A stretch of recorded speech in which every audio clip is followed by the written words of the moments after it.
Hey guys, welcome back. Charles Damiano here again with John Negron from the Bruce Lee collection for another exciting episode. In this episode, we're going to give you an idea how one of John Negron's Bruce Lee rooms was just set up. He has 3 beautiful walls plastered with Crow and Brandon Lee memorabilia, some really rare figures on Bruce Lee, a green Hornet section of books and magazines, and we're going to have John take you through how this first room looks, and then we're going to take you to his second Bruce Lee room, which houses a bunch of other rare Bruce Lee memorabilia. So have fun with this episode. So John, I'm going to leave this with you, okay? Sounds good, Charles.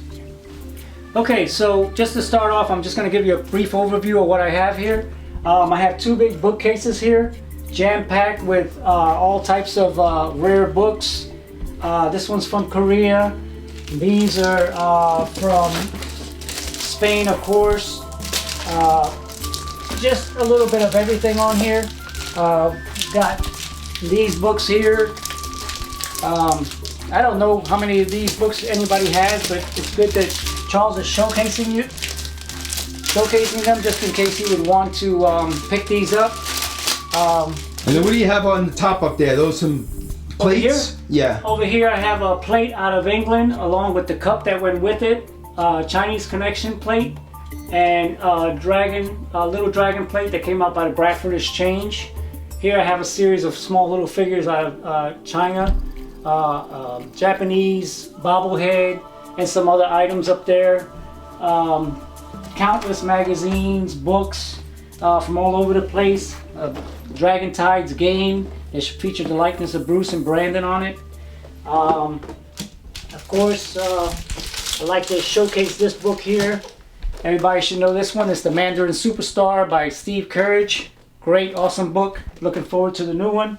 And this is not even a third of all my books and magazines. I have this closet here to my left that's jam-packed with about 10 totes full of magazines. I have magazines over here. I have magazines over here. And then I'm going to take you through a little bit of each corner. I have, of course, you know, some of the posters that are framed. I have some Bruce Lee lunch boxes. Coming over here, Bruce Lee game that just recently came out, I guess about a year ago.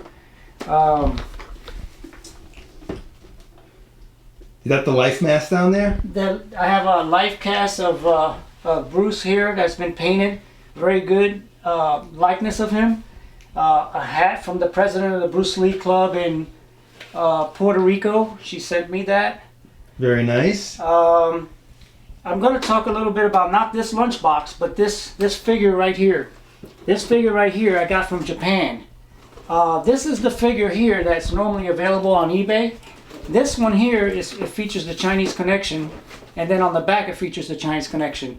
As far as I know, unless you guys out there have one, this is the only one I've ever seen of this particular figure. Lunchbox. Couple of things over here. I have right here, I don't know if Charles can zoom in, but I have a piece of tile that I've got from Bob Landers, who visited Bruce's house in Culver City, California, and it's been authenticated by Linda Lee. Is that the actual tile that was in part of his kitchen? Yes, and this one broke. Wow. Although Bill Seng has a full tile, and what happened was the day that they were visiting, the guy that owned the house was actually remodeling and threw away that whole section of tile. So Bob Landers and his friend Bill Seng were able to grab a piece of tile, and Bill Seng actually had Linda Lee authenticate his entire tile. And being that it came from the same strip, I went ahead and copied that to authenticate my tile. Wow, that's beautiful, man. Over here, I've managed to acquire a Bruce Lee gas receipt from what I understand. Richard Torres tracked down the license plate on this, and Bruce was actually driving a white Plymouth Belvedere, and I have a photo of him in that car, which I've never seen, that Richard sent me. Thank you, Richard.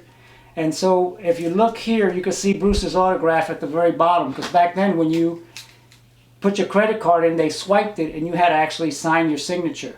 So is that an actual real signature of Bruce Lee? Yes, sir. It's an actual real signature from 1967. Wow. Well, congratulations on getting an original Bruce Lee signature. We got to get a close-up of that later, man. September 1967, and there's the plate number, and it was to when Bruce lived in Inglewood, California.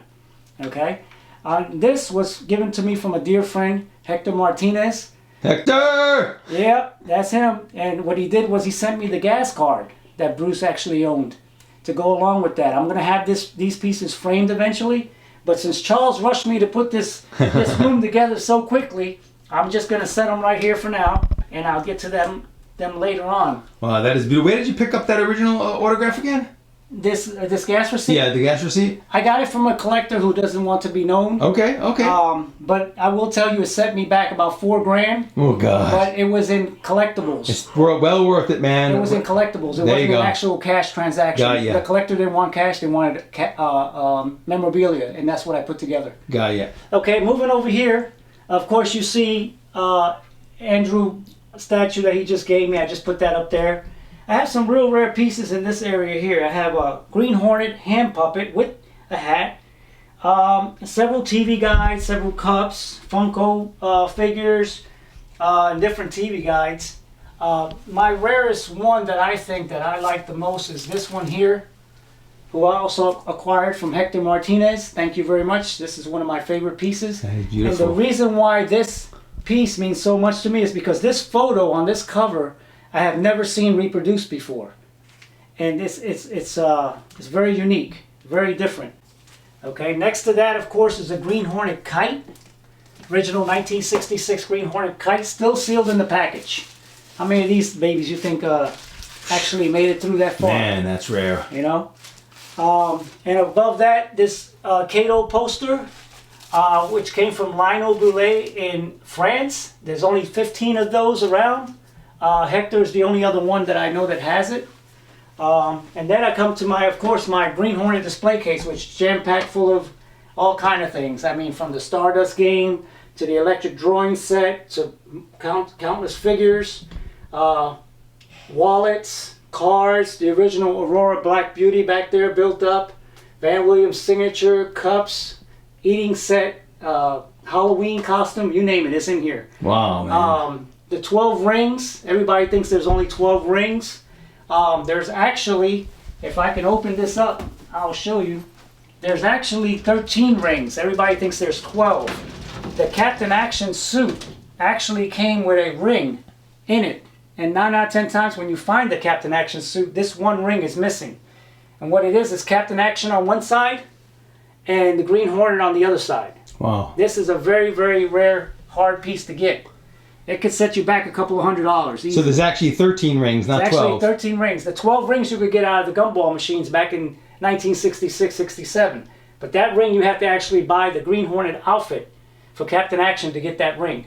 A lot of times when people buy it, it's missing the ring. It's the first thing in the front of the box, but it's missing. Okay? And then what'd you do on this table down here? I'm just going to pan down here. This table here?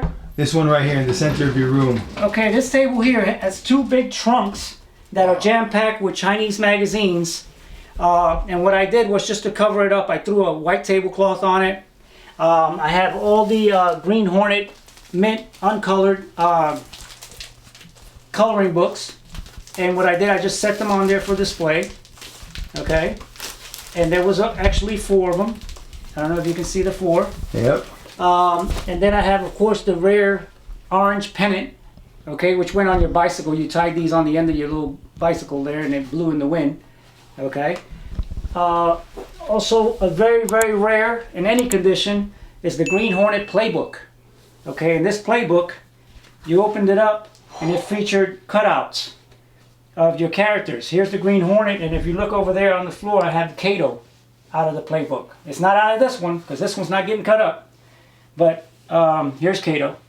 Okay. Look at that. That's beautiful, man. Yeah, this wow, is Kato. That's very rare. To find it in this condition is unbelievable. I think the last one is of the Black Beauty. Oh, there's the kissing, where the Black Beauty came out of. And I think the last page is of the Black Beauty itself. Wow, put man. it together. Beautiful, beautiful item, Very, man. very rare piece. Wow. Very rare piece. All right, well, let's move over to those figures. I'm gonna just.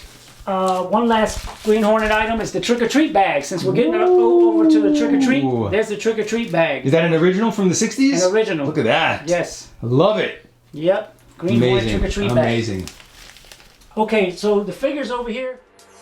Stay tuned for more of John Negron's incredible Bruce Lee collection, including his rare Foshan Bruce Lee statues and Enterbay figures, coming soon. Another challenge for the Green Hornet, his aide Kato, and their rolling arsenal, the Black Beauty. On police records, a wanted criminal, the Green Hornet is really Britt Reed, owner publisher of the Daily Sentinel. His dual identity known only to his secretary and to the district attorney. And now, to protect the rights and lives of decent citizens, rides the Green